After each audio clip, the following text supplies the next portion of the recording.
will I do it? How won't I do it? How will this happen? How can that happen? Leave that for him. Just go and start. Now, how do you start?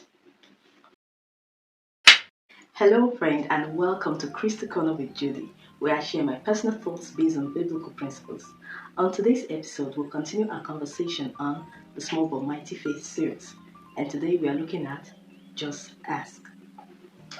Last week, we laid the foundation on this Small but Mighty Faith series, and in summary, we learned that when God gives instructions, most times He will not give a complete picture of your destination.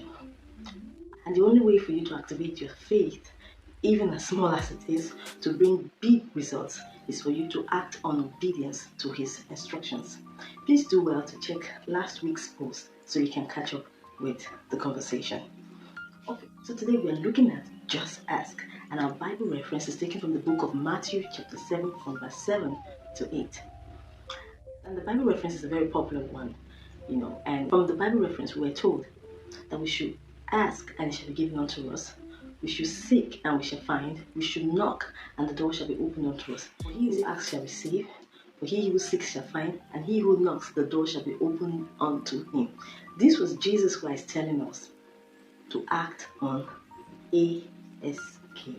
Ask, seek, and now I know God must have given some of us instructions on what to do in this 2024. He probably would have given us ideas on new horizons to pursue and new territories or industries to dominate, or to conquer. So if you're among those who hear from God, then this conversation is for you. And if you've not started hearing from God or you don't know how God speaks to you, please do well to check out our previous post on hearing from God and intimacy with God simplified. That will really bring you up to speed to this conversation. Alright, so now God must have said certain things to us. He must have told us, okay, go into this.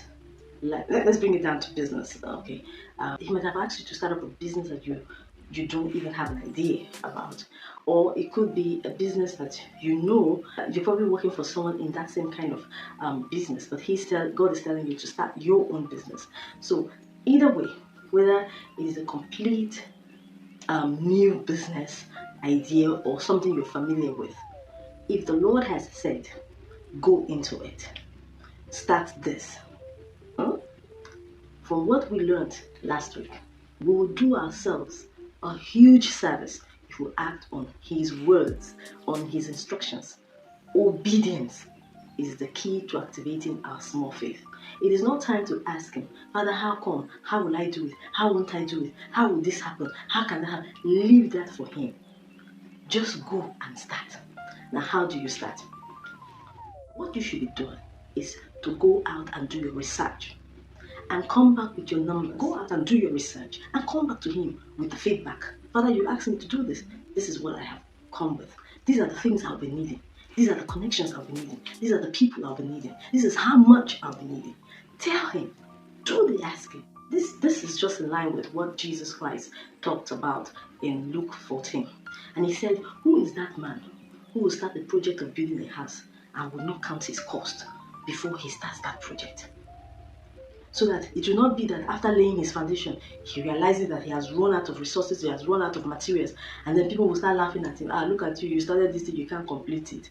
So for you, child of God, the Lord has asked you to do certain things. The Lord has told you, this is what I want you to do. And He knows what you need.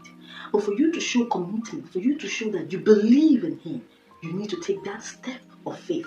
Ask, it shall be given to you. Seek, you shall find. Knock, and it shall be opened unto you.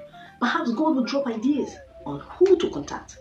Maybe that email that you need to send to that particular person could be the connection that you need. Maybe that phone call will be that opening of the door that you need. Maybe just going out to visit that person at the time God has instructed and told you, go and do this.